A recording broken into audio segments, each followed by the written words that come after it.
pleasant good morning to you. It is Tuesday, July the 19th. I'm Shane Seeley, and this is the CBC Morning Report. We're getting some new information this morning indicating that the monkeypox virus detected here in Barbados, which is also spread to about 60 countries across the globe, is mutating and at a faster rate than expected.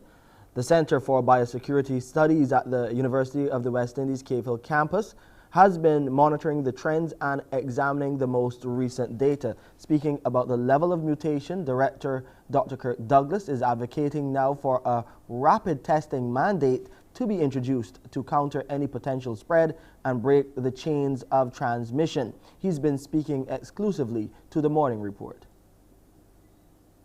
With this particular monkeypox, the strains that they've actually sequenced from this outbreak, what we're seeing is that I think from one report, it's about 12 times faster than what they would expect in terms of the mutation rate.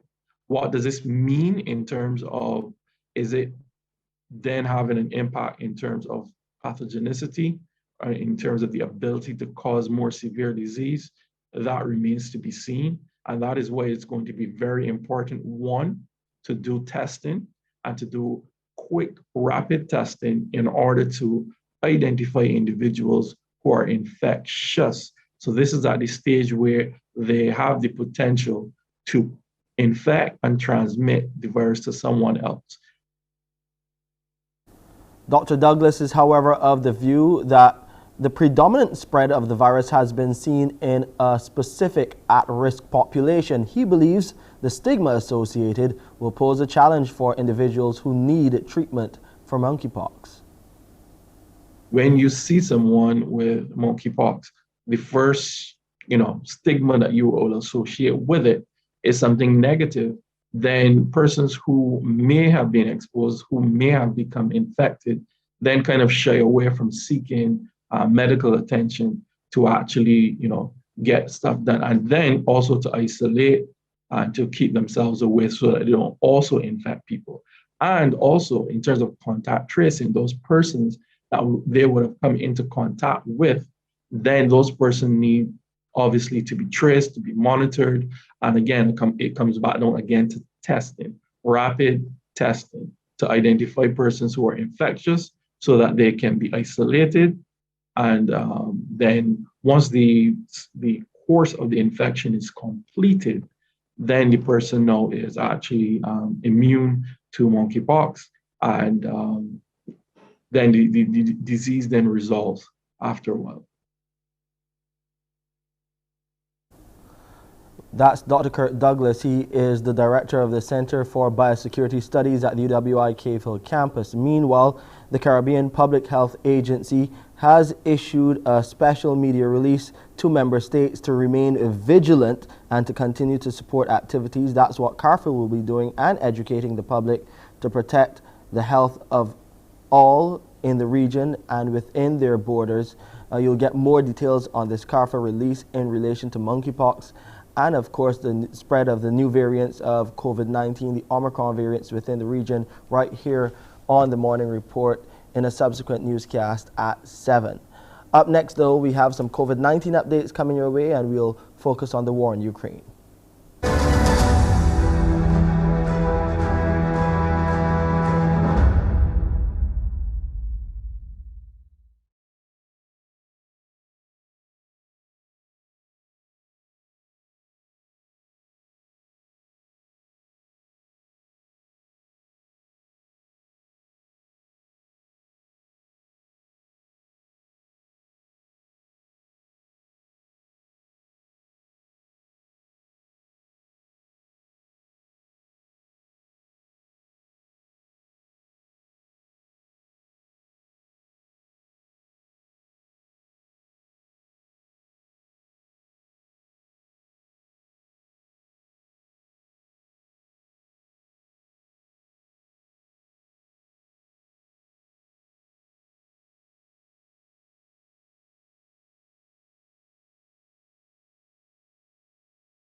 Barbados has recorded an additional 170 new cases of COVID-19. The 77 males and 93 females were recorded from 507 tests conducted by the Best dos Santos Public Health Laboratory on Sunday. Of the positive cases, 28 individuals were under the age of 18 and 142 were 18 years and older. The number of people in isolation facilities was 37, while 1,888 people were in home isolation.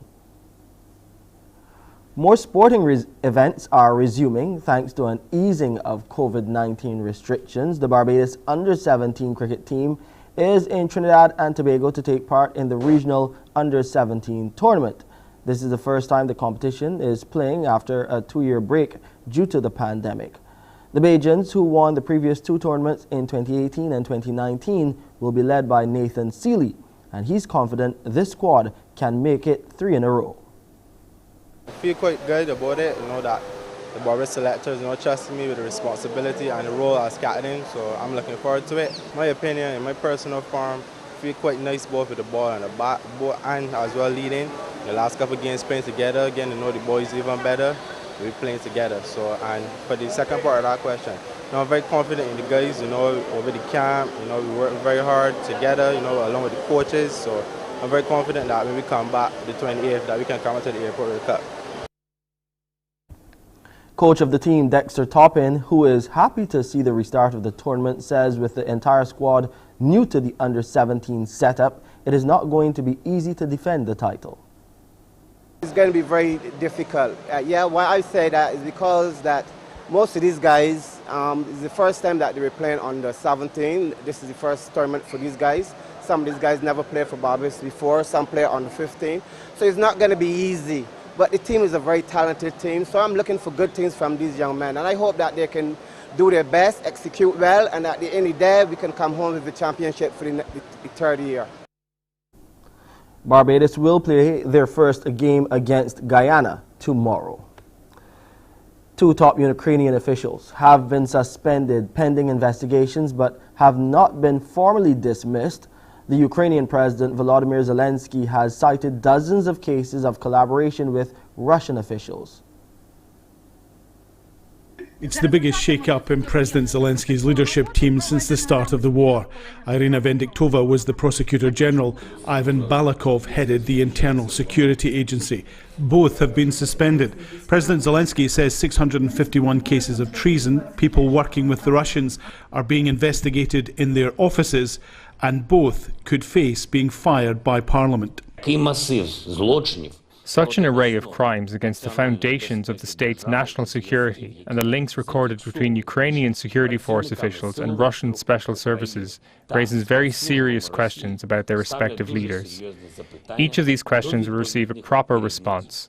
Today, I have taken the decision to dismiss the General Prosecutor and the head of the Ukrainian Security Service. There's no suggestion that either figure was actively working against Ukraine. Instead, this is more a question of accountability, a failure of leadership in their respective departments.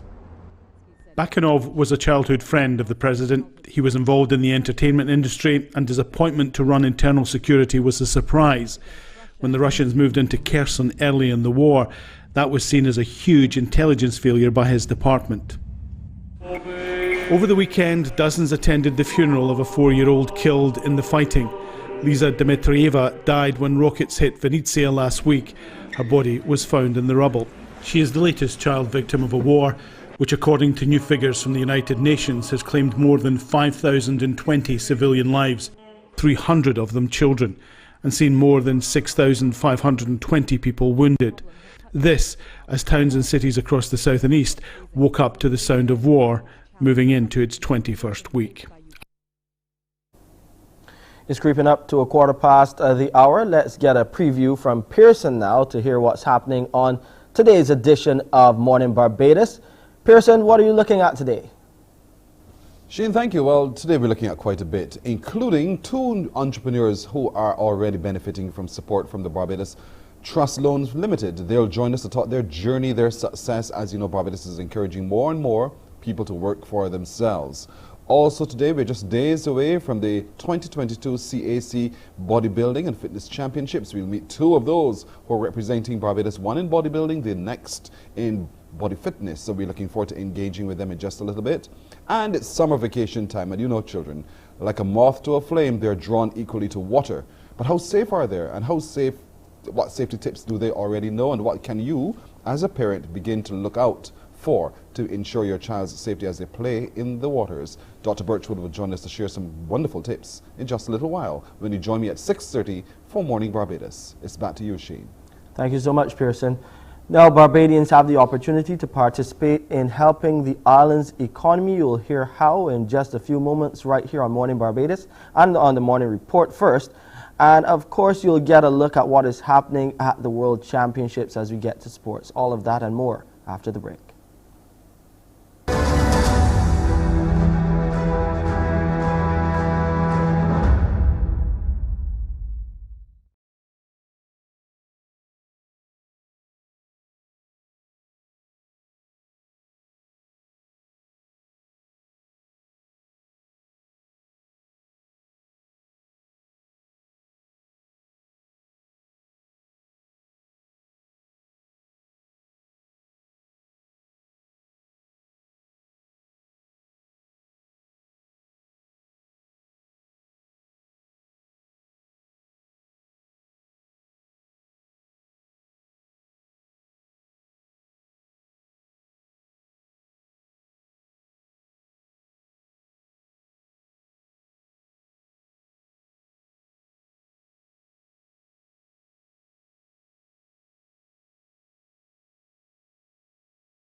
Barbadians, well, you have the opportunity to take part in rebuilding the island's economy. Government's senior economic advisor, Dr. Kevin Greenidge, has been outlining the benefits of the upgraded version of the Barbados Optional Savings Scheme, better known as Boss Plus now, which was announced by Prime Minister Mia Moore-Motley recently. I think there's really extending the benefits from the last Boss program we had, which was really limited to the public sector, extending those benefits to the wider Barbadian population, whereby they can now purchase or invest in instruments earning a very decent interest rate. The last Boss program was around 5%. We're still working on the particulars, but a decent interest rate. And those funds that they would now invest in government will go towards rebuilding the country, rebuilding the economy. The last Boss program was very successful. We expect that Boss Plus will be quite similar to Boss Plus because it has the same benefits as the Boss program, but has wider participation. With the euro now on par with the United States dollar for the first time in about 2 decades, the chairman of the Barbados Hotel and Tourism Association, Renee Coppin, says while there has been minimal impact so far in terms of airlift, the situation will be monitored. Here's what she had to say. I want to frame my response against the backdrop that we're still in tourism in recovery mode. And so with all that's happening in the world right now, obviously the falling euro and the falling pound is of concern to the industry.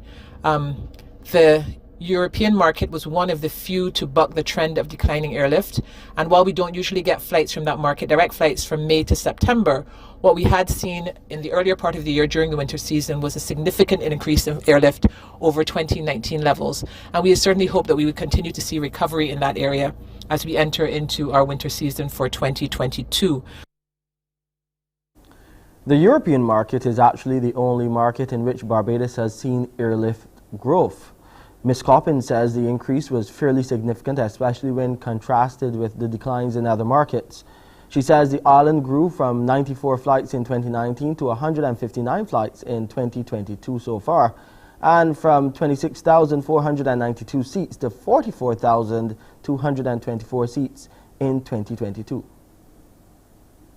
Obviously, tourism is one of those areas that feels rate exchange fluctuations very significantly because it is going to affect the buying power of guests who are coming from the European market. And so we can only be hopeful that we'll see improvement in the rate of exchange relative to the US dollar for that market as we go into the winter season. But I think a bigger concern for us, given the value of the market, is actually the decline in the UK pound. And so we are going to continue to monitor the situation with the expectation that we will be, trying to be as responsive as possible and do what we can to ensure that we are as competitive as possible in our source markets in the upcoming periods. Now, every summer, the Caribbean Broadcasting Corporation, we here welcome young interns as we assist them in preparing for their chosen careers. This time around, there's a group of interns from the Samuel Jackman Prescott Polytechnic. Well, that's the Samuel Jackman Prescott Institute of Technology now. Our Wendy Burke has been following them and files this report. These 3 interns are studying electrical installation and wiring and electronic servicing technology at the SJPI. They've been making the most of their summer by learning on the job at the Caribbean Broadcasting Corporation. Shaquan Rouse says the Pine is an interesting place to work. Compared to secondary school, we didn't really learn that much, but here you get to learn even more. We get the experience. There's a good opportunity.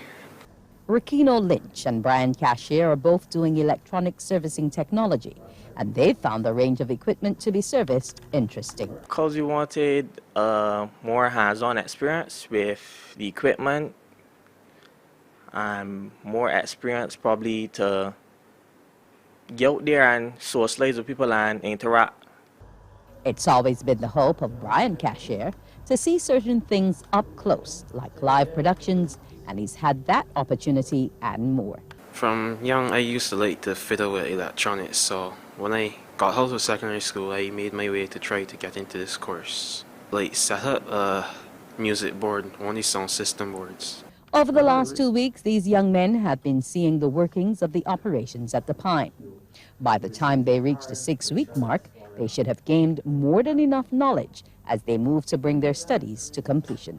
Wendy Burke, CBC News.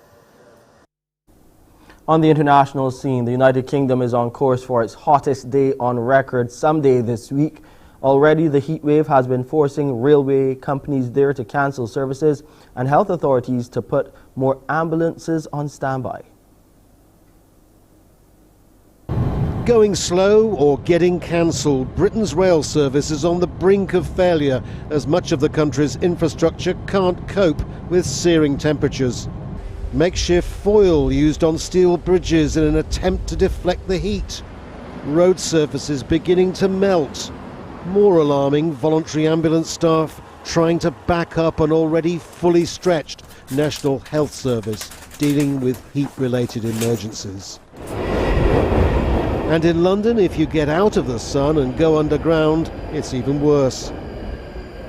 So why is it that Britain can't cope with heat waves? So much of it's to do with its outdated and inadequate infrastructure.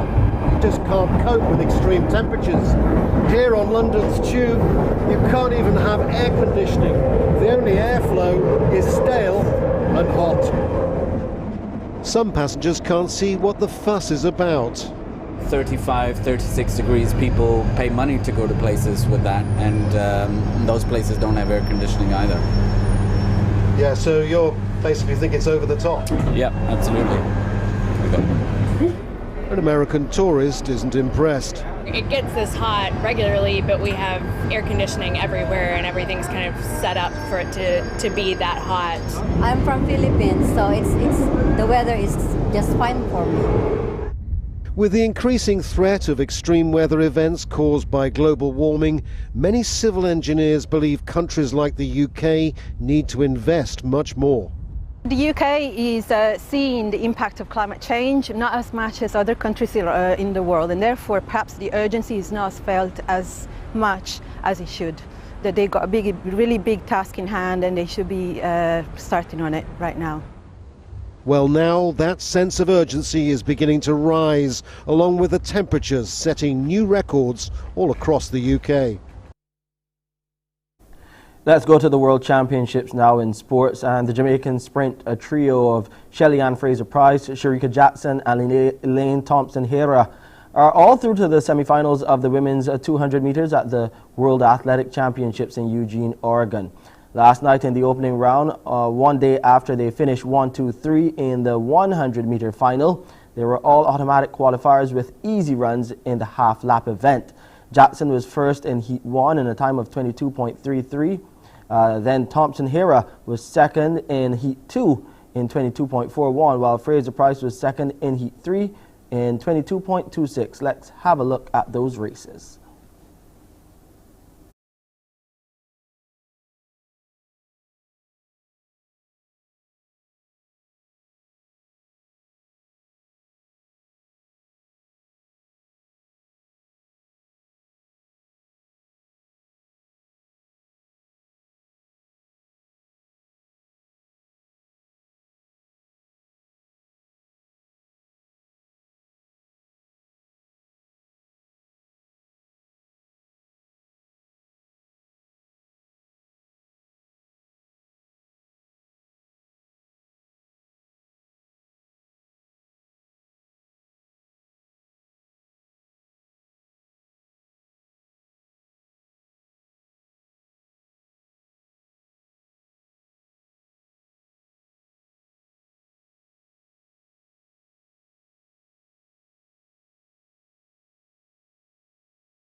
Meanwhile, we also are seeing that Jamaica have won their 4th medal in the World Championships. Last night, Shanika Ricketts won silver in the women's triple jump with the season's best leap of 14.89 meters. She finished behind favorite Yilmar Roja of Venezuela with 15.47 meters, while the bronze went to Tori Franklin of the U.S. in 14.72. Let's take a look at those jumps.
Barbados, get up. Good morning. Good morning, Barbados. Good morning. Good morning to you. Good morning. Morning, morning, morning. Good morning to you. Good morning. Morning, Barbados. Good morning. Good morning to you. Good morning. Morning, Barbados. Good morning. Wake up, wake up, wake up. Morning to you. Good morning, everyone. Welcome to today. Today is Tuesday, the 19th of July, 2022. I'm Pearson Bowen, welcoming you to Morning Barbados for today. Now, coming up today, we'll share with you how, as a first-time home buyer, the things that you need to pay attention to. When Sharita will join us, Agent Sharita will join us to look at that, and when we look at our real estate segment a little later on. Also today, vacation time. Children are heading to the waters. How safe are they, and what do they need to know, and what do you, as a parent, also need to know? A couple days away from that championship, the CAC Bodybuilding and Body Fitness Championship, we will meet a couple more of the Barbados athletes. Also, chances for you today to unscramble some letters. We have a costume for you to win with a contact band, and we'll also give you an opportunity to win with N-Pure water filtration. So lots of winning today. And speaking of winning, there are two entrepreneurs on the island who have been benefiting from the support of the Barbados Trust Loans Limited. They are Talisia Lewis, who is the owner-operator of Happy Treats and Bake You Happy, and with her is Peggy Scott of JM Rentals. Good morning, both of you. Good morning. Thank you for joining us. Talisia, I'll start with you. Tell me a little bit about why you chose to be an entrepreneur, and not only just an entrepreneur, but to operate two businesses. I always say I don't know if I chose it, but more so that it chose me.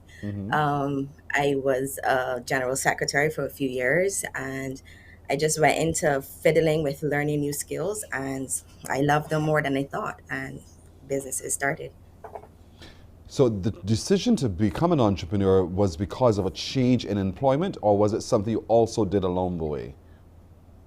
I did it while I was employed, and it just became something that I could no longer manage while being employed. So I had to make a choice. Do I cut what I was enjoying, or do I continue staying at the job? I did love my job, but I thought it was a better option to just go on my own. And that's interesting because as an entrepreneur, at some point you're faced with that decision, right? Especially if you're doing more than one thing at one time. So how difficult or easy was it for you to really come to that place where you were saying, you know what? I'm going to dedicate myself full time into the things that I love doing? It was difficult because realistically, a 9 to 5 is very, very secure.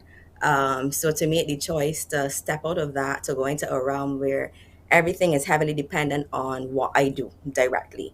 If I get up and I move, I mean, everything is dependent on that. If I decide to stop, nothing happens. So it really did take a lot of courage to say, you know what, this is a leap that I'm going to take. And you've leapt So into it was the... not easy as, Yeah, I pardon? can imagine. And you've leapt into the baked goods area. You're making people happy, you're baking stuff as well. And you know, it can be a very quickly saturated space. How did you decide that that's the space that you wanted to be in? And did you do, what kinds of research did you do, and what did they reveal? Unfortunately, sorry to disappoint you. I didn't do any research. I was into nail technology, and I started again to fiddle with baking. I did a baking class, and one of my clients wanted to get a cake done, and that's literally how the baking started. They pushed me into that. They wanted all these decorative things for their children. I was like, why not? And I started doing that. The area is saturated, but at the end of the day, what is for you is for you. So you just do that and you focus on what you are doing. And wake up every day with a prayer, right? That it will be, it You shall get every be. day with a prayer, a can prayer, a imagine. tear, whatever it takes. Yes. What about you, Peggy? You operate now JM Rentals. Rentals, you know, particularly at the point in time where events were being shrunk simply because of the pandemic, the opportunities were not as abounding as you have been previously accustomed. How has it been for you operating JM Rentals and in the pandemic and still keeping your head above water? Pearson, well, to be honest with you, it was rough, but I had then, by that time, because there was no rentals, but by that time I I got a little employment. So the employment was what was keeping me afloat for those 2 years during the pandemic. The decision to do that, though, I mean, when you talk about rental, that means you have to have a stock of equipment, and that means a heavy initial investment. Was that an easy journey to take? No, it was not. It's investing. As you make money, you invest, you see something else you want, you think it would be a good thing to buy, you get a little money, you go and borrow a little money and you invest and you buy it. So I do really have a lot of equipment. And it is an easy business. At first it was. At first it was an easy business, but when you keep buying things and investing, then it gets a little bit bigger. Then it's be difficult to control sometimes. You gotta sit down and focus on the job ahead. Yes. What scares you most about being an entrepreneur, working for yourself?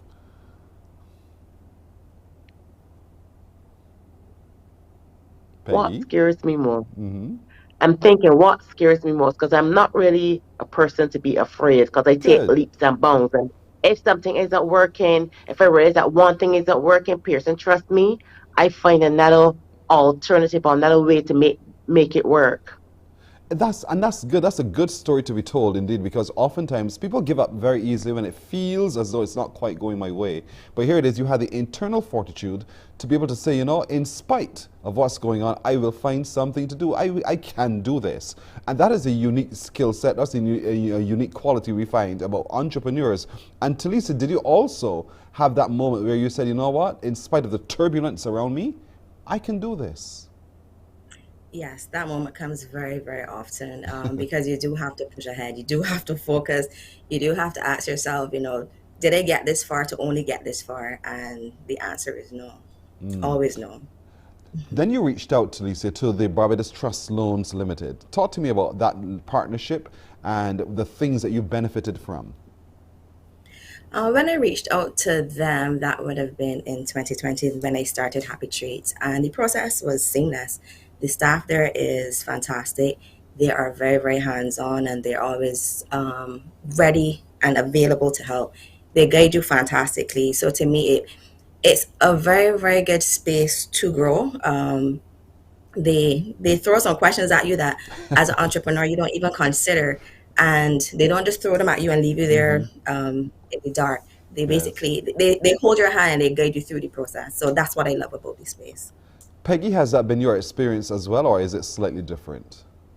Yeah, it has been my experience. It was a phenomenon. It was easy. And when I heard about the trust loan, I was like, this is something that I can deal with now, because I needed extra funds to push into the business, just to create a different addition to the business. And that's why I actually did, and it went good.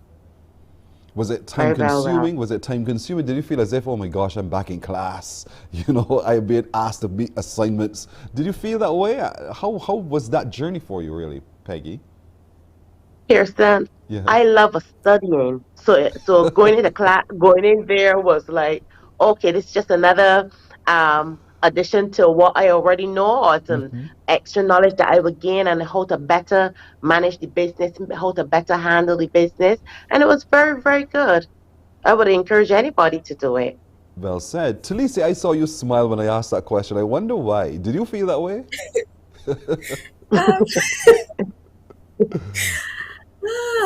I do love studying as well, but the information could be a lot. And realistically, as an entrepreneur, we take on everything. So we're the creators. We still have to learn how to manage the businesses that we are in. So it could be a lot. Now, you operate, Talisa, two businesses. How do you find the time to be dedicating energy to one and the other, and both at the same time? I am still trying to figure that out. I don't quite know how I get it done, but the task has to be done, so it is time. It is. Tell us a little bit about the businesses that you operate, Talisa. Okay, so there is Bake You Happy, and that's like a boutique type bakery. We do a lot of 3D cakes and floral cakes. We are recently getting into weddings and stuff like that. And then there's Happy Treats. Happy Treats, we offer fruit popsicles. fresh fruit popsicles. They have in no preservatives, a little bit of sugar. And then we also offer some alcohol infused ones for the adults as well. So yeah, that's what Happy Treats is. So far, so good. Popsicles. Yeah.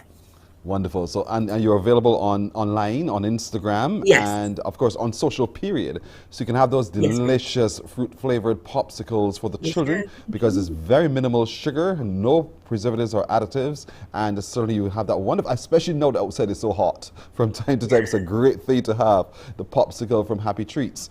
And what about you, Peggy? Talk to me about your rental business. My rental business stems from jumping tanks, water slides, pools, to mechanical rides such as um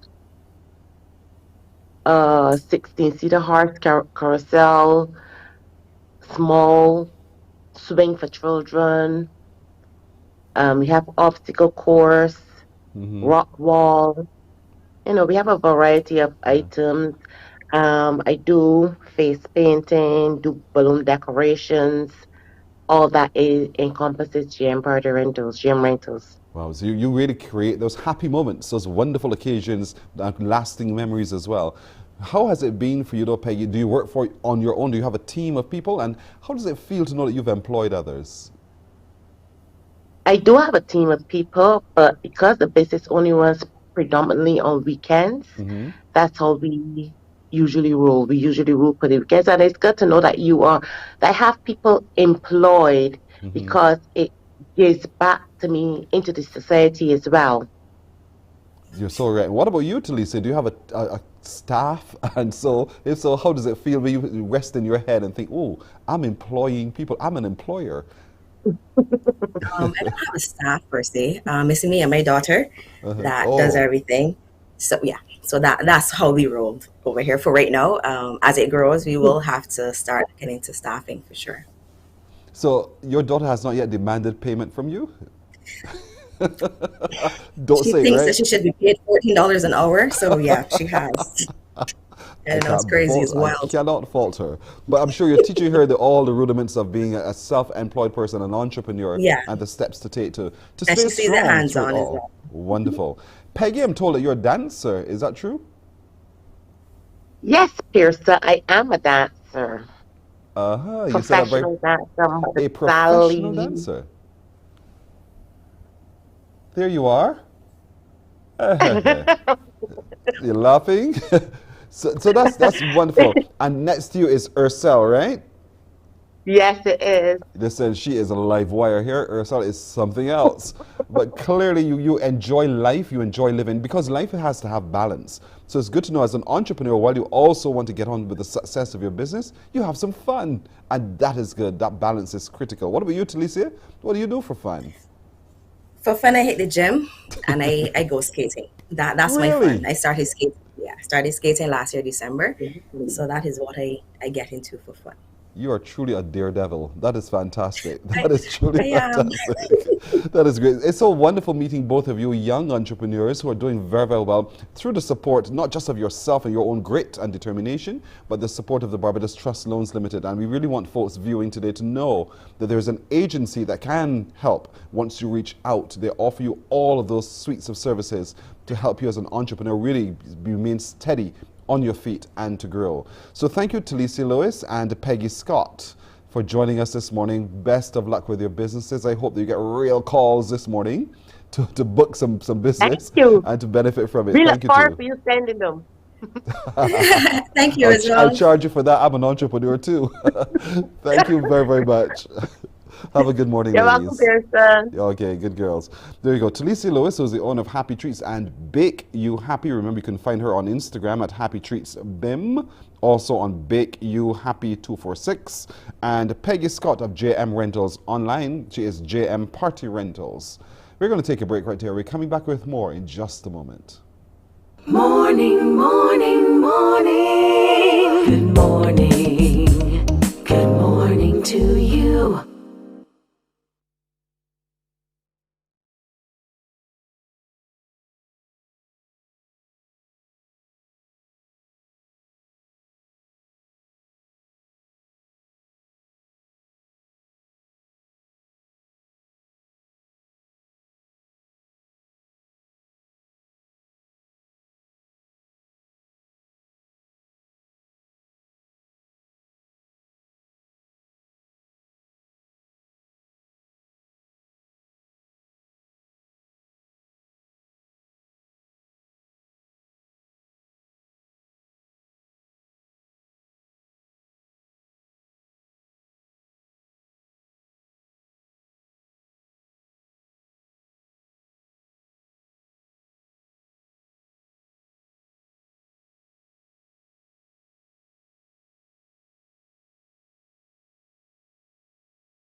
Morning, morning, morning. Good morning. Good morning to you. Okay, so we're 12 minutes now to go to 7 o'clock. As I hinted to you earlier, coming up very shortly is the 2022 CAC Bodybuilding and Fitness Championships here in Barbados at the Lloyd Erskine Sandiford Centre. And as we heard yesterday, we met one of the athletes plus one of the organizers and coaches. And this morning we're meeting Danielle Gill. This is her second showing on the stage as a fitness athlete. She's an amateur, but she is good. She just finished actually the local nationals. Good morning to you, Danielle. Good morning. First of all, thank you for deciding to do what you do. How has it been, the journey so far? It's been very interesting. Mm-hmm. It's what makes it it's so a difficult interesting? journey. Honestly, just seeing how far my body could go, honestly, that's what's very interesting about this. Like the changes in my body. Yeah. So did you want to change the look of your body? Is that what prompted you to get involved in body fitness? Or was there something else? Was it a friend who took you along one day to the gym and you thought, I could do this? What was it? No, I actually was supposed to do my first competition in 2020, but it got canceled because of COVID. This year, I got asked the question twice in one day. And on the second phone call, I literally asked myself, am I going to wait on the third person? And I was like, let's go for it. Yes, yes. And you are on the road to doing it. You placed in the top 3 in the recently concluded local championships. Talk to me about that experience and what it took to get ready to be there and to ultimately be in the top 3. I'm actually still speechless. I am mind blown because obviously it was my first showing. It was a great opportunity, great privilege to be showing amongst the pros, honestly, amongst persons who've been doing this for a really long time. Prep towards this show was pretty hard because I started late.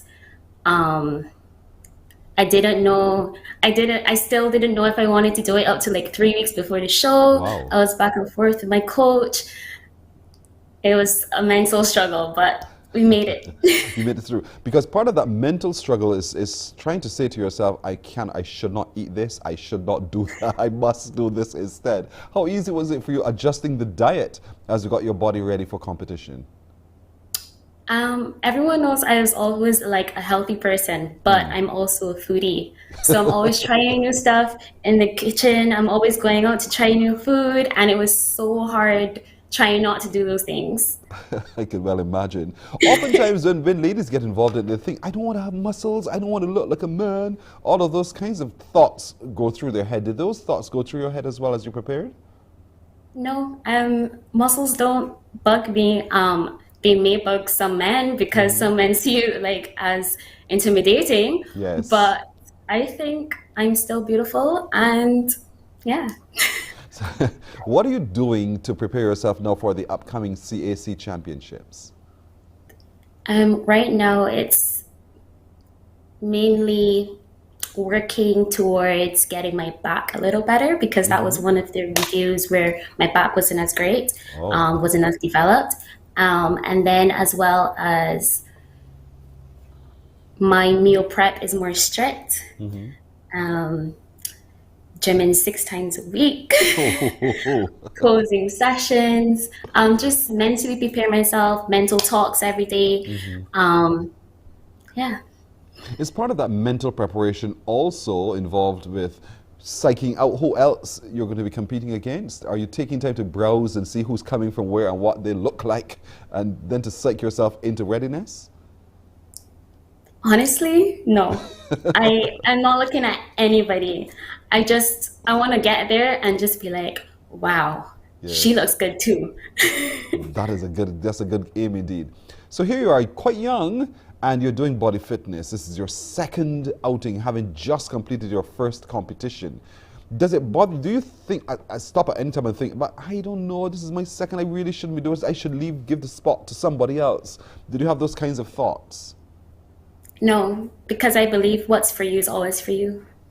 What's for you is always for you. from a little girl, is this something you were always aspiring to? No, actually. I was always an athlete, yes, but while studying in Dublin 3 years ago, I actually started the gym because I no longer did sports when I moved over there. And while posting on Instagram and stuff like that, persons back home always like encourage me, when I get back home, I should compete. And I came back in late 2019, and that's when I made up my mind, I'm going to compete in 2020. Fantastic. Now listen, I love to travel, so I'm now curious about your travels. Dublin, Ireland. Yeah. Tell me about that experience. What were you doing there? It was an interesting experience. I did my bachelor's in interior design there, and I worked there for a little bit as well.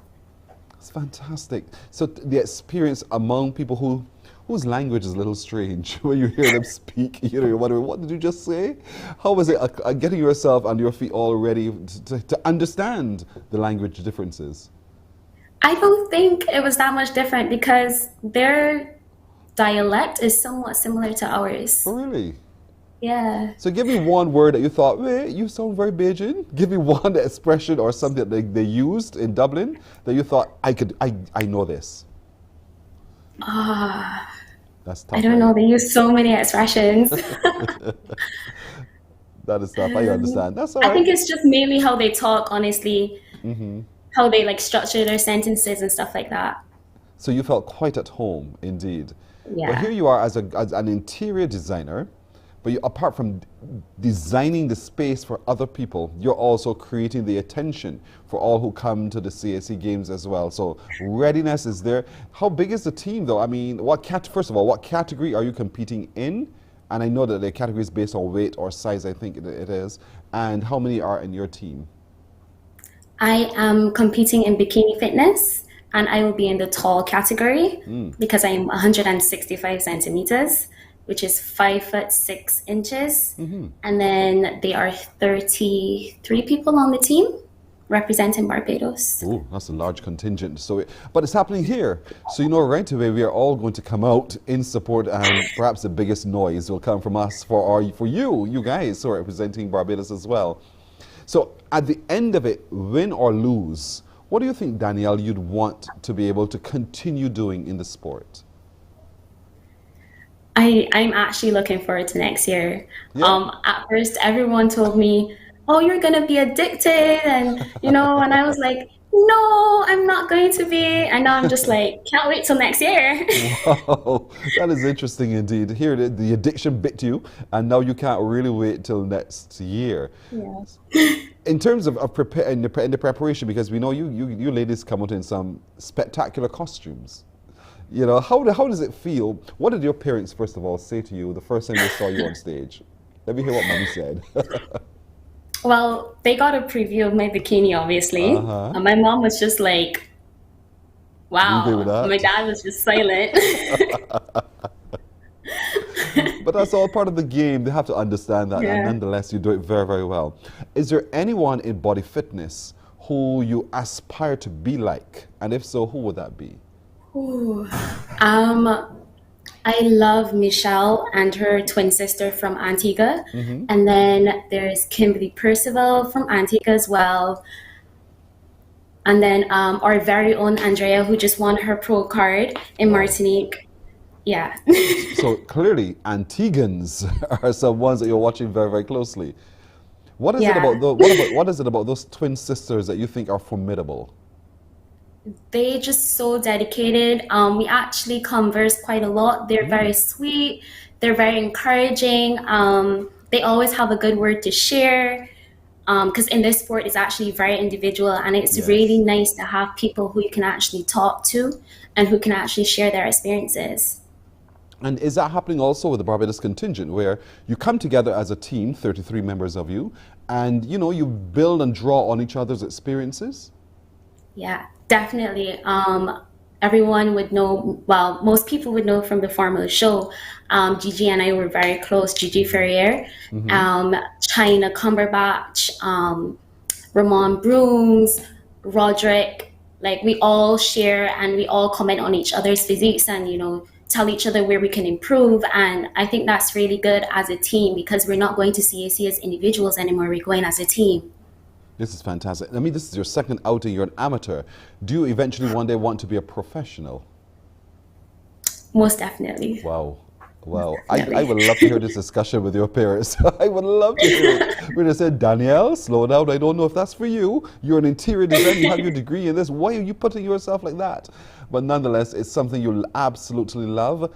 And because you love it, we know you will do exceptionally well on stage. At the end of the month, is when the championships will be at the Lloyd Erskine Sandyford Centre. I know you have a weigh-in and that kind of thing coming very soon, right? Yes. When is it? So registration day is actually the 28th. Right. And pre-judging is actually the 29th and finals is the 30th. Okay, so what happens at pre-judging? Why are you having pre-judging? Pre-judging is basically to see if you get through to the semifinals and the finals. Oh, so if you don't make the cut from pre-judging, you may never hit the stage. That's what you're saying? Most probably, but I believe that everyone on the Barbados team can make finals. Right. I declare it so as well. You shall make the final indeed.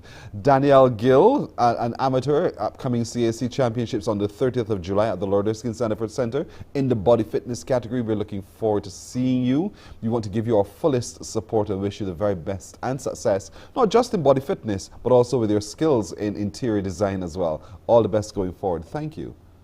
Thank you so much. You're welcome. Thank you for having me. You are very welcome indeed. What a delightful young lady. Danielle Gill, she's a body fitness athlete and she's competing in the upcoming 2022 CAC Bodybuilding and Body Fitness Championships at the Lord Erskine Sandyford Centre on the 30th of July. Here's hoping she makes the cut and that she makes it into the final to be on stage to wow us and also to beat those Antiguans that she's watching closely. We're going to take a break right here. We're coming back with the news and more in just a moment. Morning, morning, morning. Good morning. Good morning to you.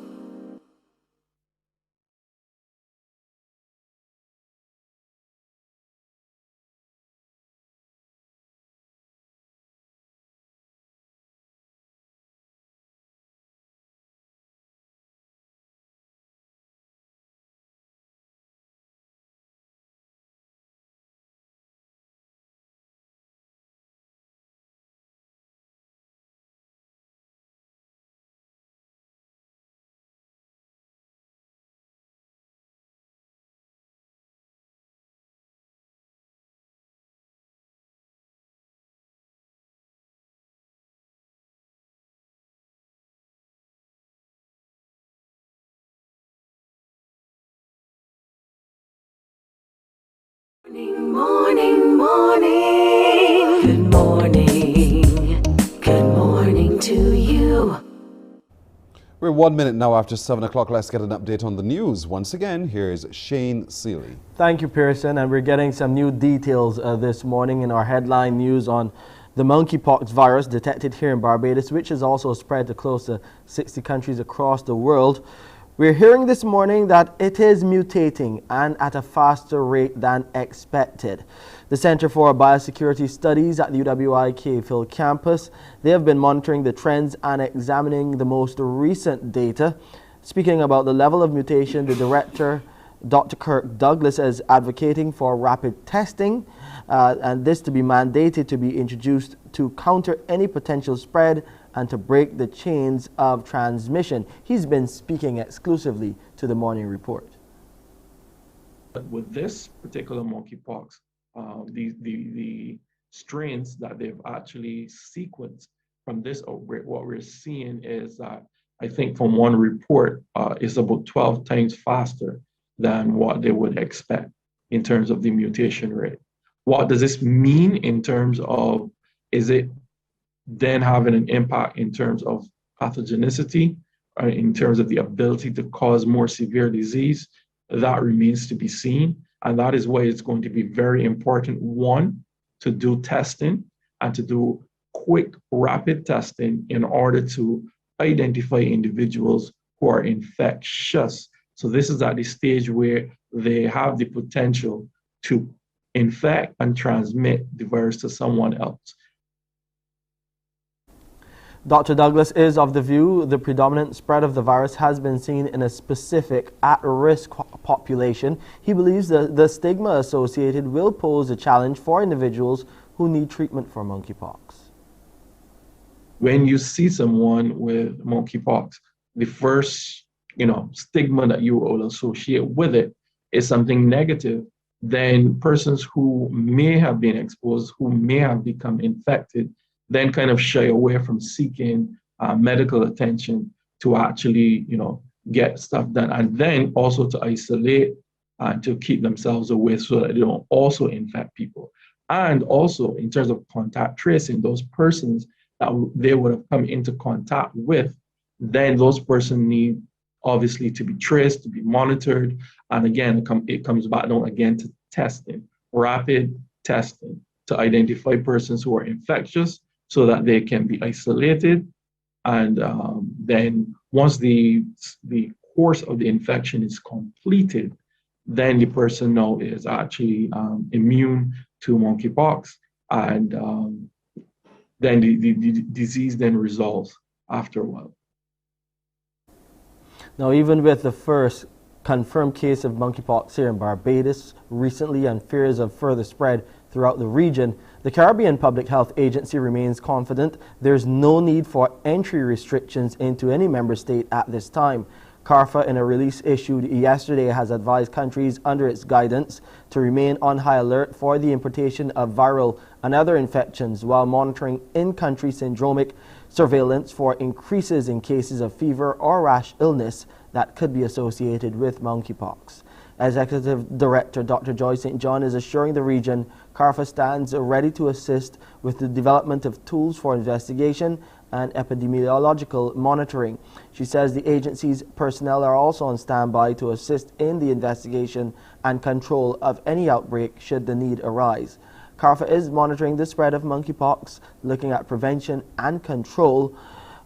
She went on to say that the agency has also commenced testing for the virus and working with member states, and CARPHA will support activities and educate the public to protect the health of all within the region's borders.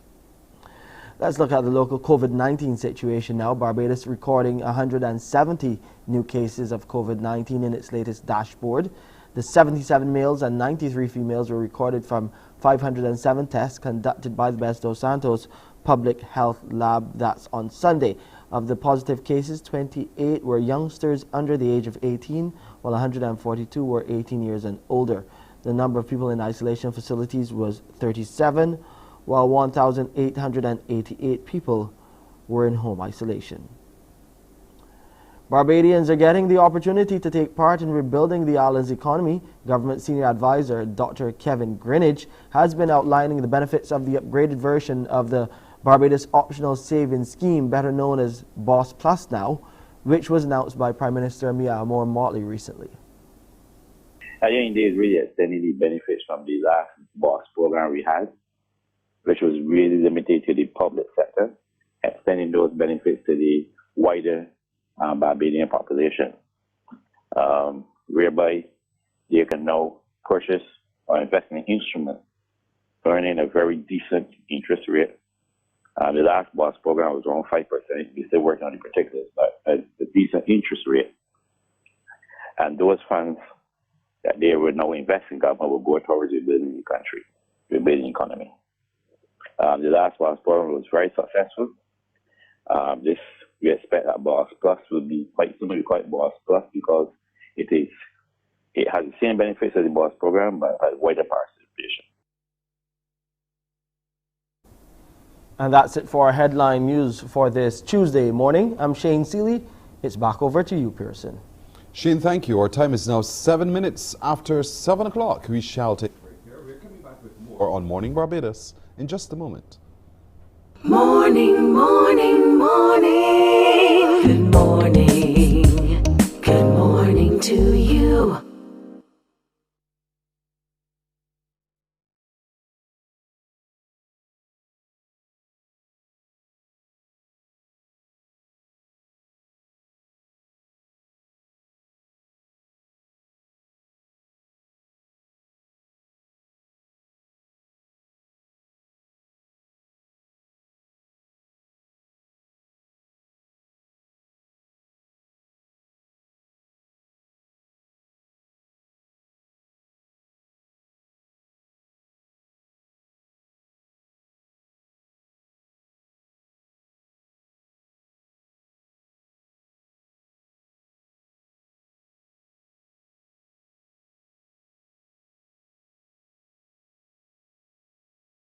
Morning, morning. Good morning. Good morning to you. So we're 8 minutes after 7 o'clock now here on Morning Barbados. We just met one who is a part of the upcoming Barbados team for the CAC Bodybuilding and Body Fitness Championships. Now we'll meet a bodybuilder who is himself a champion. His name is Roderick Lashley. Good morning to you, Roderick. Good morning, Pearson. Thank you so much for joining us. In reading your story, you said you were once overweight, but look at you now. A champion. Talk to me about that transition. Yes, I was overweight. I was doing the normal 9 to 5, working hard, not taking much care of my body. And I actually was in the gym trying to make progress towards my best body. And it is in that process of struggle and not getting it right that somebody actually approached me about doing bodybuilding. And I was like, bodybuilding, here struggling. And I took up the challenge. I took up the challenge, and about 6 bodybuilding competitions later, here I am representing Barbados in the upcoming CAC. You are a national heavyweight champion. What does it mean to be termed heavyweight? Well, heavyweight is over a certain weight category, which is usually over 199 pounds. And so that is what determines the category, heavyweight. But there's also super heavyweight, which is heavier than that. So they're really just different categories based on your weight. Okay, so I'm almost heavyweight. I'm just teasing you. You said the criteria is to be over 199 pounds. But nonetheless, and that is muscle and mass. That's what it's about, because that's what the competition category requires of you to be. And so getting yourself ready for competition, what does it mean? Because, I mean, fortunately for you, you're also a nutritionist. So you know how to cut and contrive and make things happen in terms of your meal prep. But what is it like getting ready as a heavyweight for competition? It is a grueling process, to be quite honest. It is a process that requires discipline, it requires some focus, and you sometimes ask yourself, "Oh, can I do this? This is rough." But what ends up happening is that you have to allow the process to allow yourself to become more than the process, and you see the goal and you continue to push towards that end, and that's what keeps me. The end product is what keeps me. The process is grueling, and so you have early mornings when it comes to cardio. You have consistent days in the gym, eating right, but at the end of the day, you have a good product to present. And the CAC Championship will have all of those bodies, all the people who've gone through that process on display, not just for Barbados, but across the Caribbean. Yeah, I mean, we have had some very successful bodybuilders over the years, including in heavyweight. And here it is now, you are expected to continue the tradition. How is that affecting you mentally? Well, the thing is, the tradition of bodybuilding in Barbados, you're right, is very rich. There are people all the way to guys like Earl Maynard, guys like Nichols, and Jerry Nichols, and Rod Boyce. And that mantle is a heavy mantle to carry, to be quite honest. And so my thing is really to go out there and do my best. Do my best, give my all, and be able to represent as best as possible in the process. That's my yeah. Maintenance after competition, though, because we get lazy. We feel as though we've met the mark and we're done. All right, time to relax a little bit, and then we find ourselves looking rather sloppy. How do you do it? How do you stay fit as a fiddle? Is it simply because you're a personal trainer as well? All right. So the interesting thing about that is that you have to understand that competition is like Formula One when it comes to car racing, and you don't drive around, say for instance, in a Formula One car all the time. So you have to have different modes and different gears that you go into. And so after competition, it's not going to be the same regime. You're going to make some adjustments, but you're going to try to maintain as much as possible some of the principles that you would function by that get somewhat escalated in competition. And I see myself as between that Formula One and the average person in being able to just follow some principles. So just eating things like the right amount of protein and still enjoying other foods, but being able to manage, being aware, those those types of principles help you to manage long term, not about things to get out of the pack.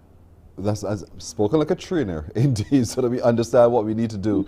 Have you looked down the road at the competition, look across the Caribbean at those who are coming here to Barbados for these games, these championships on the 30th of July? And have you seen anybody who you think is a threat to your success? I'll be honest. I don't have much sight of the competition. I'm not aware and how things, the dynamic with them will go. And so what I've tended to do is focus on being in the best shape that I can be, because I know each person that's coming is going to be giving their best. So I have to, present a good package. That is the best that I can do. And with the pandemic and so much going on, I know people have been able to take some time out and really actually take some downtime. So they'll be bringing some great packages, to be quite honest. So that's what I expect on the stage in the coming weekend. So what are you doing now to get yourself ready over these next few days? Is it that you've been adjusting your meals, you've been drinking less or more water, spending hours alone in the gym? What have you been doing? What's your regime right now in preparation for July 30th? Your son, I can't tell you that. That's the secret. But to be honest, the water intake is going to go up significantly. The protein intake is going to go up. To be honest, as a heavyweight, I'm drinking gallons of water. Yes, that's your idea of one of the things. But those things are on clockwork. You eat a particular way to a particular time consistently to be able to produce a particular result, and you want to be disciplined and consistent about that. That's how the system. That's what. And that's how it's looking right now. And we really want you to win. That's the truth. Barbadians, we want our people to win and win every time and win well. In other words, we like to say beat them bad. So here we are. We're going to be at the Lloyd Erskine Sandiford Centre on the 30th of July. And we are going to be there in full numbers to support you, our national heavyweight champion. Who's going to be competing against so many from the Caribbean and also from the United States, I believe they're coming from as well. They're coming from Latin America and the Caribbean. And so you're going to have people from, Caribbean diaspora in particular. All right, so it's going to be tough competition, folks, but we can do this. And we're going to the Lloyd Erskine Sandiford Centre to do it with them as well. Roderick Lashley is going to be there representing us, and we're going to give him his fullest support from all of us indeed. Roger, all the best to you in the upcoming championships. We can only expect the very best from you anyway. You sound as though you have your head on. After all, you're a certified trainer, nutritionist. You understand, you give advice. You do a whole host of things, but you're doing it very well. Thank you so much for joining us this morning on Morning Barbados, and best of luck. Thank you very much, Pearson. I appreciate it. Thank you. You're very welcome.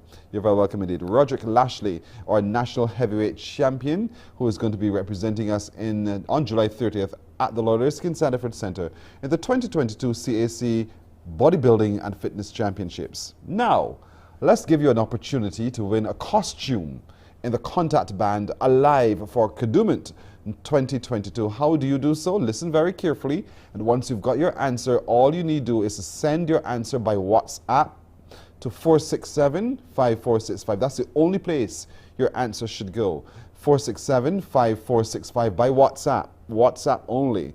The question is, for you, if you've been paying very close attention to us here on Morning Barbados, as you know, yesterday we had on a gospel artist. So the question is, what is the name of that gospel song that we played yesterday, that song sung by Trinicia Esibum McKend? Do you remember?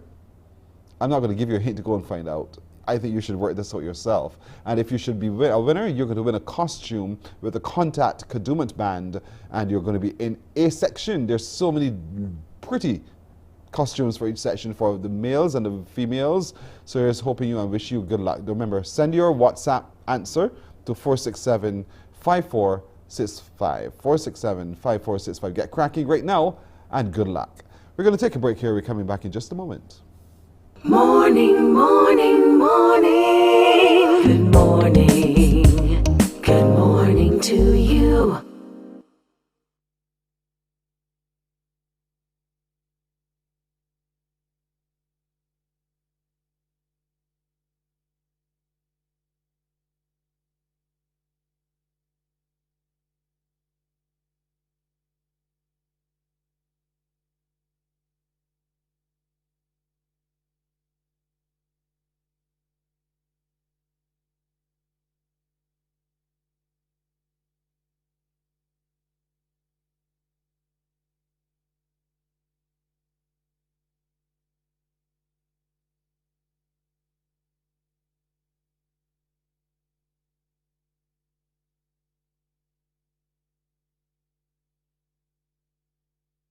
Morning, morning, morning. Good morning.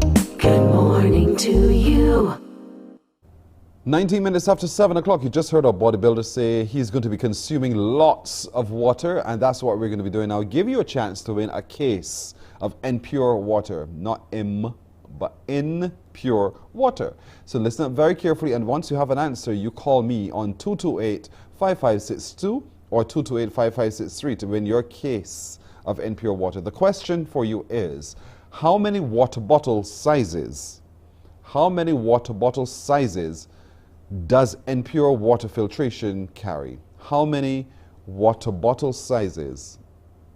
I'm looking for the number of sizes of the water bottles carried by N-Pure water filtration system. So give me a call, 228-5562 or 228-5563. You could guess if you want to guess. I'll be happy to hear from you. Good morning. Hello. Hi, good morning. Hi, how are you? I'm good. Good. What's your answer for me? How many sizes? How many water bottle sizes? There are 5. Don't ask questions. Give me answers. I think there are 5. What 4. is your answer? 5, What's your 5. Yeah, 5. Listen to me. Listen, you've been all over the place. You have me There are completely 5. confused. What's your final answer? There are 5. Do you think you're right? Yeah, I think I'm right. Why do you think you're right? I'm making a guess. So because it's a guess, you think you're right? If it's a guess, it could be wrong. Not so? Talk to me. Oh, let me tell you, man. Let me hear you, man. There are 4. That's your final answer? Yeah, my final answer. 4? Yeah. Man, I can't do that to you. I really can't. It would be unfair of me to do that to you, to make you second guess yourself and second guess yourself into being wrong. Because the first guess was right. Why do you all let me do this to your heads? Why do you all do this? What's your first name? I call it Pastor Andrew. Oh, it's you. All right. All right. Stay on the line. We'll take some more information from you, but congratulations. You've won yourself one case of N-Pure water. It's one of the, remember, water is absolutely vital for survival. So drink lots of water today. Whether you're hot or cold, drink your water for sure. All right, let's move on now, and we will let you know coming up a chance for you to hear more about how you can prepare your child to deal with water.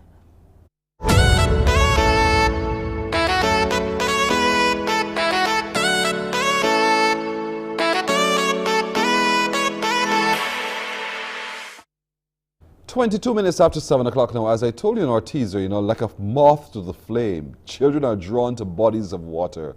It's like magic. And so joining us to talk a little bit about water safety tips is Dr. Gillian Birchwood. Good morning to you, Dr. Birchwood. Good morning, Pearson, and good morning, all of Barbados. It's the summer holidays. Yes, Yay. yes. And were you one of those children who you see a body of water and you are there? Were you one of those girls? Absolutely. I was the one your mother had to drag out of the water shivering. No, I'm not cold. Yes, I know what you mean. Even when it rains and there's a puddle of water somewhere, you're just drawn to it. And it's just fascinating how water really means so much to one's survival.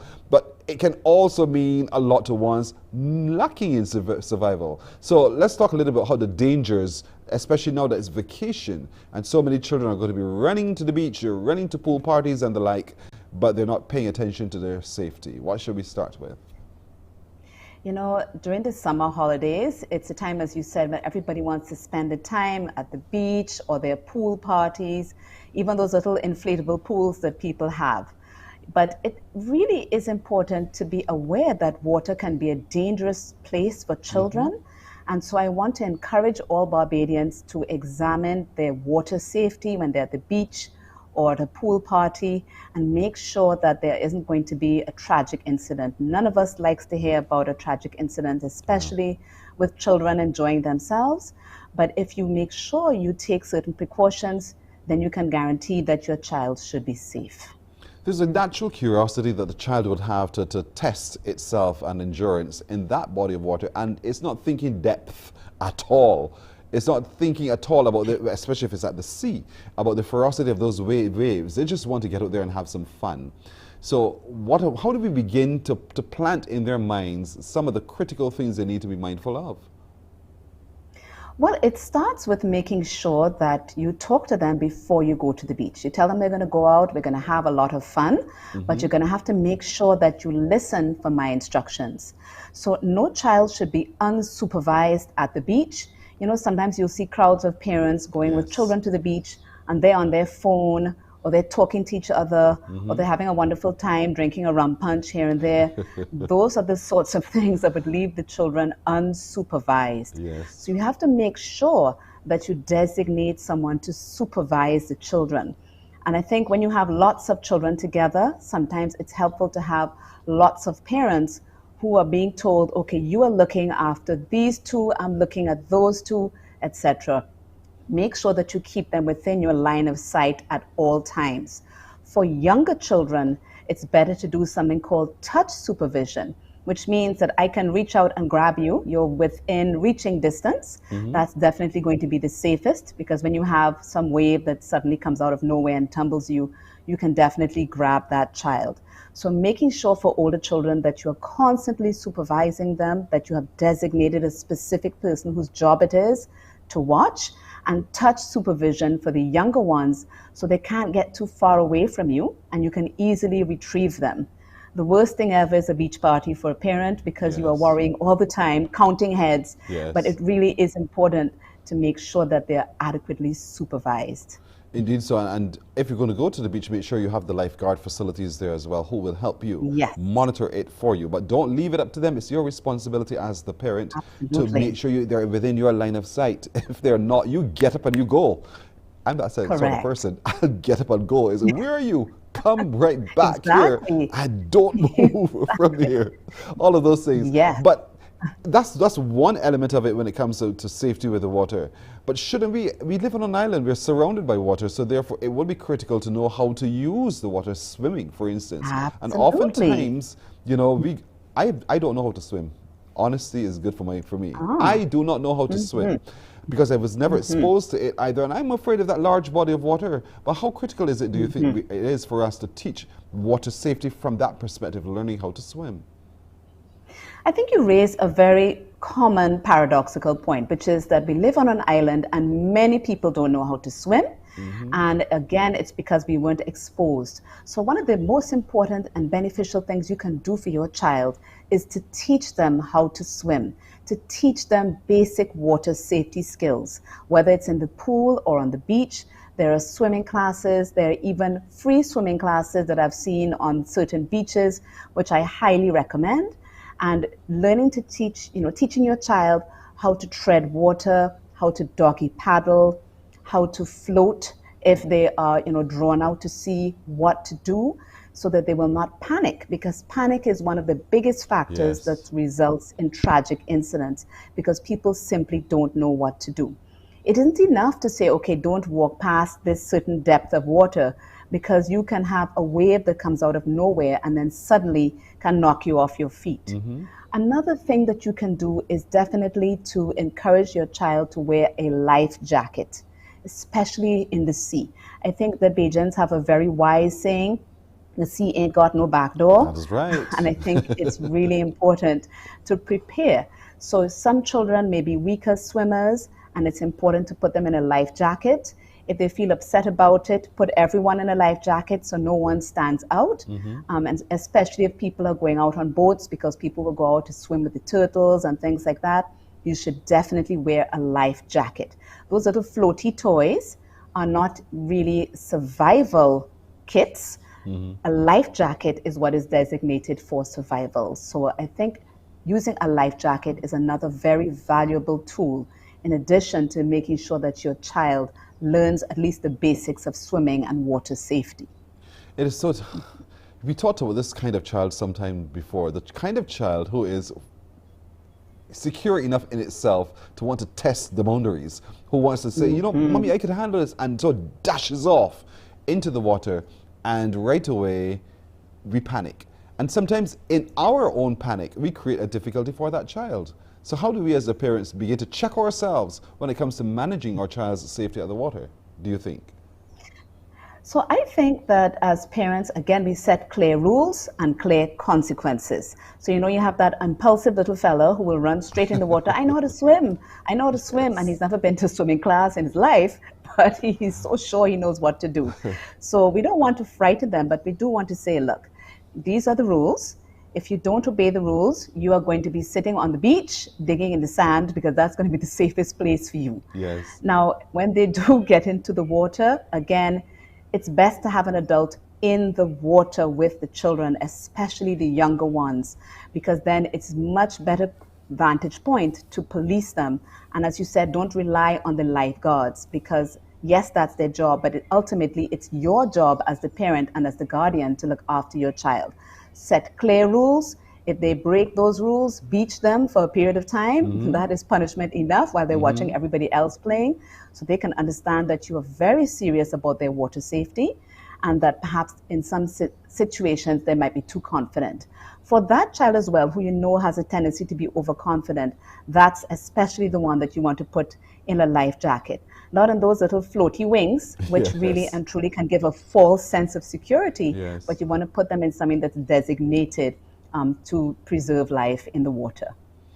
That's easy for the child who's quite young and we can manage. But when they grow into early teens and teen years, we're talking to a different kettle of fish here. So how do we begin to talk safety with that child who wants to stand on the bridge and dive off and put my heart in my hand because I'm scared it might break a neck, for instance?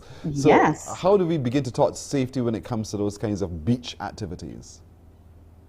Well, this is something that's quite close to my heart. Every couple of years, we have an incident where a teenage young man, they're generally a teenage young man, fooling around, having a good time. They dive into a body of water that's too shallow, and they have a life-changing accident where they fracture a vertebra in their neck. And this is something that is often irreversible, changes their life forever, and it can happen in the blink of an eye. So I want to encourage parents to make sure that they talk to their teenagers especially, and in particular their young men, before they go out to the beach, to encourage them not to go diving. So diving means that you can hit your head at the bottom of the ocean, you can twist your head on a reef or a sandbar that wasn't there the week before, but because there was a storm or you know, there was some rain, there might have been a change in the current, it's more shallow than you think. So it's safer to jump in rather than to dive in. Jump in feet first always. It's also safer to make sure that you can see the bottom, but to be aware that even if you can see the bottom, that it is often more shallow than you think it is because of the light refracting through the water. And finally, you should not attempt diving unless the water is at least 9 feet deep. But it's going to be difficult for you to judge that by just looking.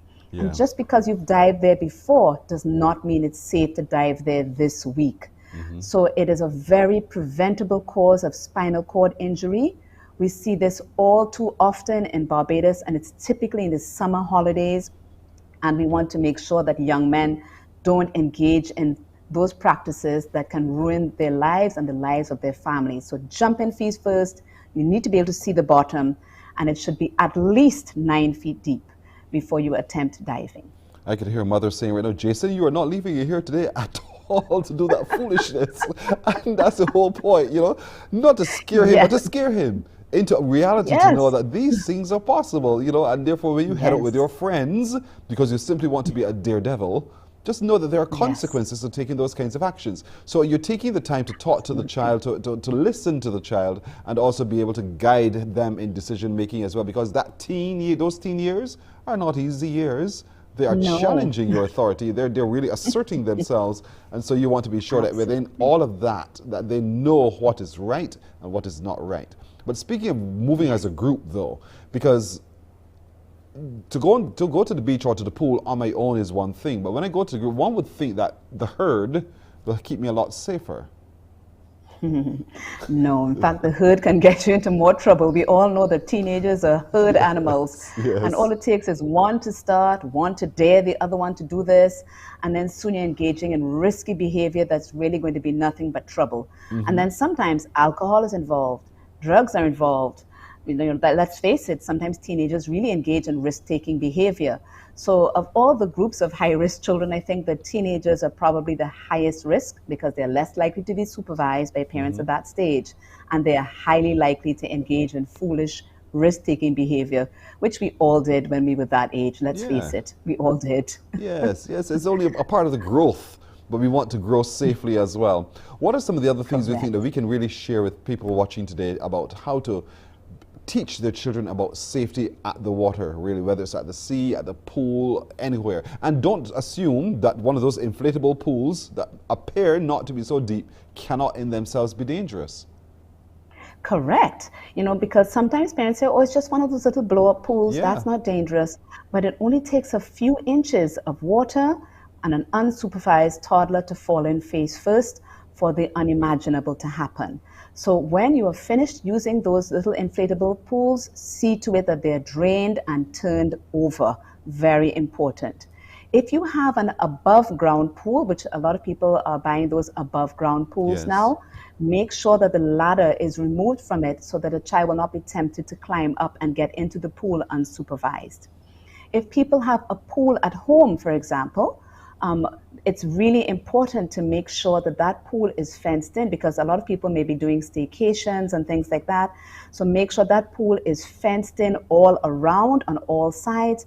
The fence should at least be 4 feet high because you do not want a toddler climbing into that.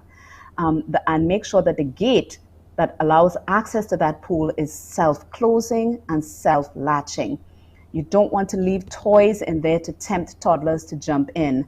And certainly you want to make sure that the access doors that will take you to the pool or to the beach are going to be closed and difficult to open for a young person at all times.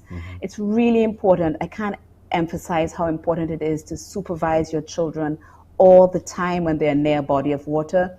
They're being carefree, they're having fun, they're not paying attention to the danger that can be there. Pay attention to warning signs. If the red flag is up, don't go swimming. Don't say, I know this beach, I've been here all the time. Really important to pay attention to the warnings that are being given. And as you said, I strongly recommend going to a beach that has a lifeguard who can be there to assist you if something were amiss. You know, what I've done with the boys, I've taught them how to read the weather. When the clouds look a particular way, that means that rain is this and the potential, and they've been able to prove me right. But you know, the thing is, we have to also teach children how to read the waves, because the tides will change, and you must know just how near or far away from the water's edge you need to be. And so I think that's also a critical conversation that needs to be had between parent and child, caregiver and child as well. Yes, so you don't want them wading in too deep, even if they are strong and experienced swimmers. If you get into deep water, there may be currents out there that it doesn't matter how strong a swimmer you are not going to be able to contend with that. The other thing to look out for is the risk of riptides, especially if there is certain weather patterns going on. There can be abnormal tides. There may be changes on the bottom of the beach. I'm sure you've been to the beach one week, and then the next week you go and say, oh my goodness, this is a little deeper than it was last week, and there wasn't this sandbar here. So, you know, that can create different conditions at the same beach. So people may really have a false sense of security. So don't let the children stray out too far. If, God forbid, you get into trouble, one very handy tool is one of those little floaty noodles, you know, the little floaty noodles that everybody likes to sit on. Because if you go near to someone who is in difficulty and they are worried about their life, they are going to hang on to you very tightly. So if you can extend something to them so that they don't pull you down as well, it is actually a lot safer. And that way both people can, you know, make it out safely. So if you do run into trouble, you should make sure that you have something that can grab somebody out of the ocean safely without putting you in danger too. This is so much fun. I quite enjoyed our conversation this morning. I hope that many people learned from it as well. I know it's a subject area that we tremble upon, because oftentimes, you know, vacation comes and then you hear the tragic news. We don't want any of that. And one way to be able to do so is to get to know, teach them about water safety, teach them how to handle themselves. And you, as a parent, you need to keep very close eye on your little ones, especially. Very close eye. Dr. Birchwood, as always, thank you so much. I want to wish you a beautiful today, just like you are. And we look forward to seeing you again next week, Tuesday, should God save life. Thank you so much. Have a great day. And you too. Thank you very much indeed. Dr. Gillian Birchwood, our pediatrician, our favorite pediatrician in the whole wide world, with us here on Morning Barbados. We're going to take a break here. We're coming back in just a moment.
It's now 18 minutes to go to the hour of 8 o'clock. You see that smiling face? That's who's going to be with us now as we turn our attention to real estate. Agent Sharita, good morning. Come in, please. Hello, hello, hello. Good to see you again. Now listen, we've spent Likewise. month on month with you. And a lot of us feel now as if we're really far better at understanding real estate, understanding what it means when it comes to our property, what we need to do to upgrade or to put it on the market, all those kinds of things. But let's get back to basics, because there's still a lot of people who don't know what to pay attention to when it comes to buying their first home. So where do we start in educating where that's concerned? Well, the first step is you need to know how much money do you have in your pocket to buy a property. So you can determine, number one, are you going to be a prospective cash purchaser? You have one of these rich aunties and you have $1 million sitting in the bank and you can just grab and buy.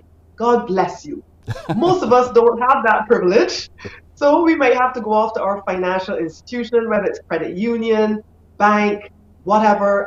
There are financial institutions out there who are willing to lend you money to pursue your dreams.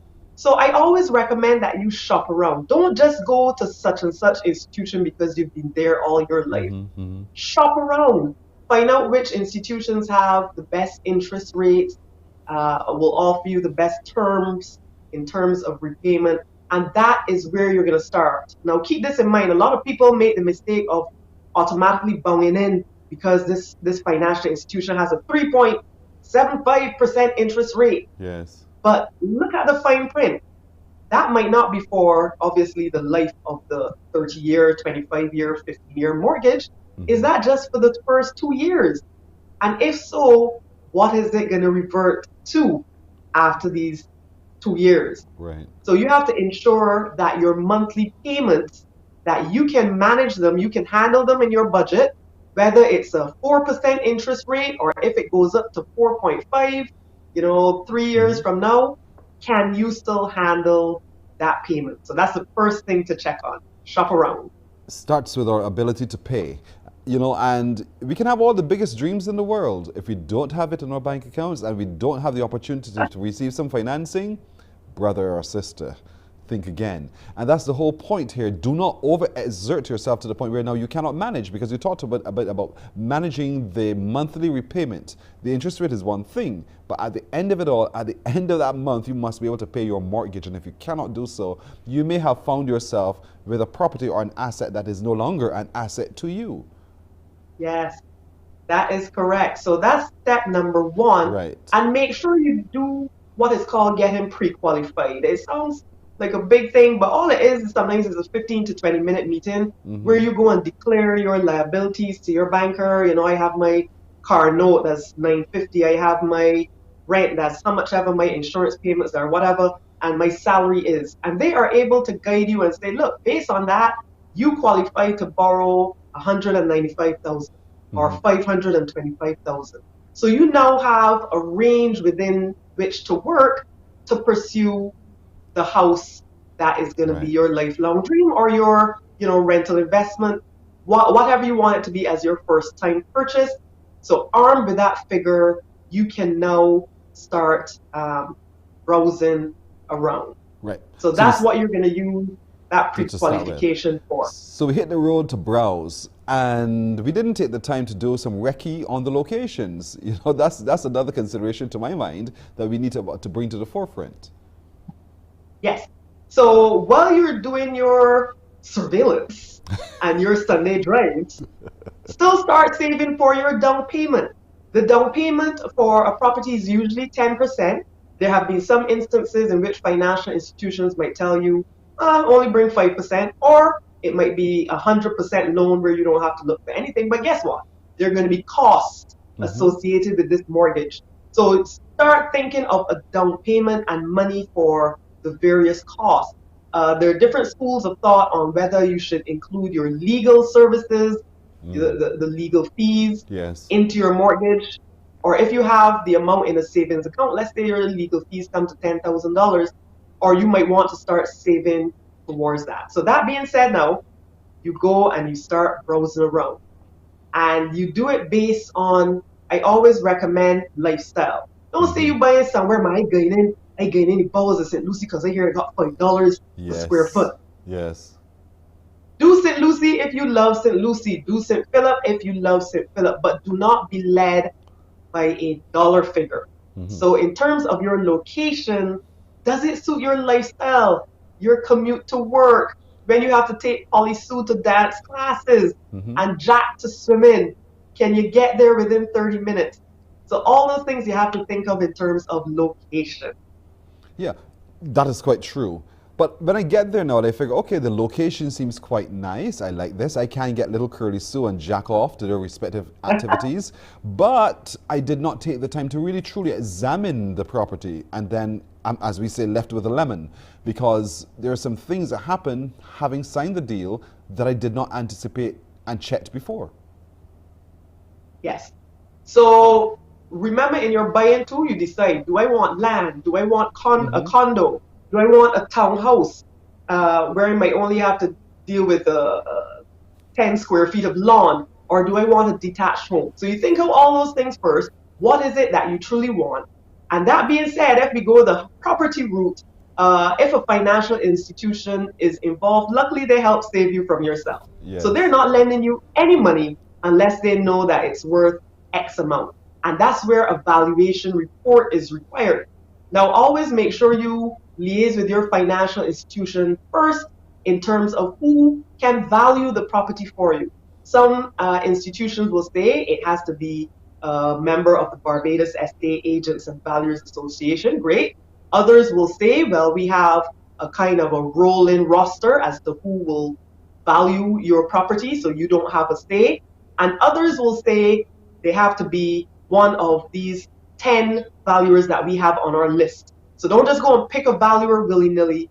Check with your financial institution what their requirements are first. And the beauty of that valuer and his valuation report, he's going to say how much he believes the property is worth in terms of market value. And he's also going to expose things that he believes need to be addressed in the purchase of that home. So that if that financial institution had to sweep that house from under you and resell it, they feel as if they have a sound investment. Wow, there's so much. There is so much. So having done all of that, I feel as though I've made a really good choice here now. I've chosen Park Heights in St. Lucie. It is easy to commute. The valuation looks fantastic. I have been pre-approved, and now I have been approved. I can afford my legal fees. Is that the end of it for me as a first-time buyer? Well, I will say while you're getting your valuation and so forth, what some people do is bring their contractor or their builder buddy with them at the same time the valuation report is happening, because that builder buddy can give some insight on, okay, you see these cracks here? These are more than just, surface cracks, etc. These are structural, might have foundation issues, etc. So always make sure you have that professional eye above and beyond the valuer, because this is a major investment, so you don't want to get it wrong. And what I love about my builders, they don't care how much a realtor puts effort into showing you a property or the owner puts effort. A builder will come and expose all there is. Yes. You see these windows here? These are not good. You gotta change these. And electrical, over X years old, you can go change it. They call a spade a spade. Yes. So I always recommend have a builder come and identify everything before you make that deposit and sign a sale agreement. You asked about other things to look out for. While the process of the mortgage and so forth is going on, that financial institution is going to expect that you have coverage in terms of whether it's term insurance or life insurance. I personally like term insurance because it runs just for the term of the mortgage. If it's 25 years, it's done after that, but you go and investigate. And then also you have to think about things like furnishing this property and decorating this property when you're done, and insurance monthly as well. So all those things, the property has to be insured before the sale is closed, because everyone needs to know that if a hurricane comes the day after you sign those conveyance papers, that there was a premium, there was coverage on it. So those are the main things you have to think about. Would you recommend, as a first-time buyer, that I first talk to a realtor? Novice me, I don't know if I can handle all of that. The relationship with a realtor, what would you advise? I recommend that, especially if you don't know what you're doing, reach out to a professional who's looking out for your interests. So remember, I only look out for sellers and landlords. However, the majority of agents do help buyers in finding property as well. So you have to identify which agent does that. And what is great is that they hold your hand from beginning to end. They give you that advice. And guess what? You don't have to pay them. They are paid by the seller when the property is sold, or they split commission with the seller's agent. So this is almost a free service to you if you find an agent who is willing to take you house hunting and so forth. Enjoy the ride. Well done indeed, Agent Sharita. We shall enjoy the ride, and best of luck for those of you who are buying that and getting your house for the very first time. I hope that these pointers and tips have really helped you to cement the path forward and the things you need to pay critical attention to. As always, good to see you. Remember, folks, Agent Sharita is just a phone call away. 233-8888, 233-8888, on social at Barbados Real Estate 246. Agent Sharita, all the best. Thank you again. See you next week. Take care. You too. You too. Agent Sharita with us this morning. We're going to take a break right here. When we come back, scrambling and unscrambling. So get ready to give me a call. Stay with us.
Morning, morning, morning. Good morning.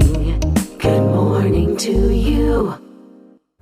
It's now 5 minutes to 8 o'clock. Let's go, let's go, let's go, folks. Time for you to unscramble some letters and you and I to have some fun. So get ready to unscramble them and give me a call on 228-5562 or 228-5563. So here's your first scrambled words in the morning. So what word do you think we can make once you unscramble those letters? 228-5562 or 228-5563. Let's see if you can figure this one out. What word do you think we can make from these letters which are already scrambled?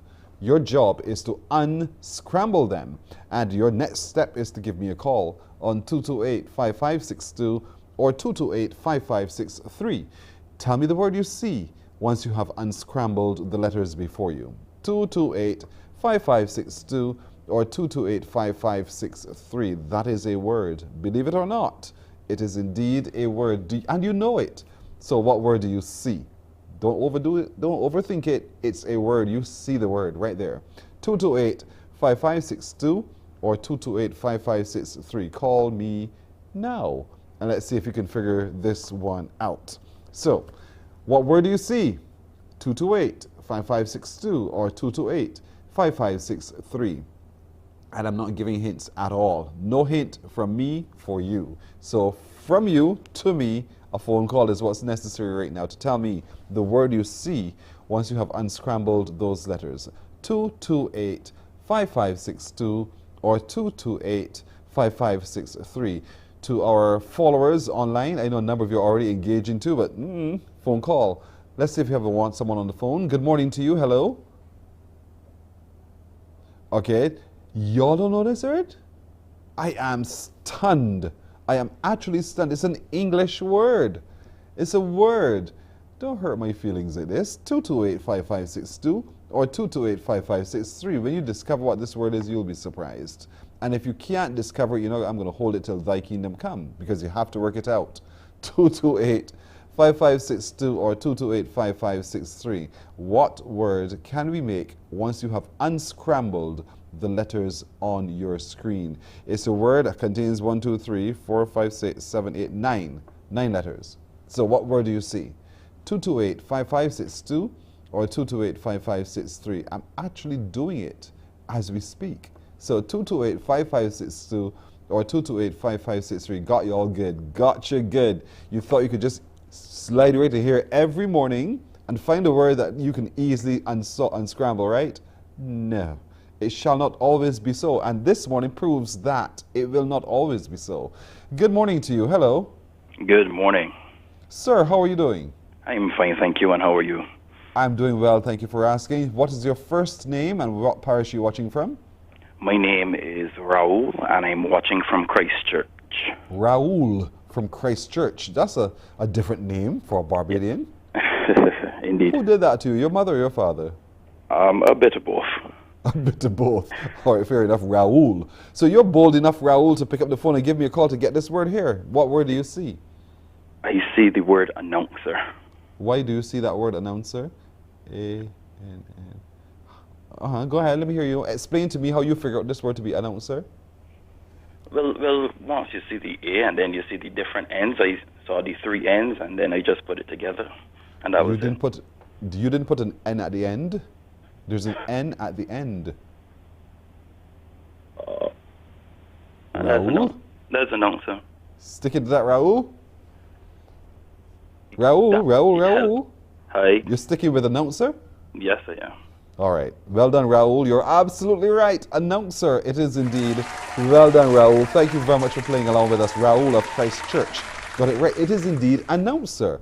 I probably gave you all that hint. That's why Raul got it right. But that's it for today, folks. You're having fun as always. We do thank you for keeping us company. My producer today has been Alicia Alls-Grant. Our technical director, Rowell Ford. At sound has been Christopher Blenman. And at master control, she is Tamisha Green. I'm Pearson Bowen. For all of them, to you, we wish you a lovely today. We see you tomorrow. Bye-bye. Wake up, wake up, wake up, wake up. Barbados, get up. Good morning.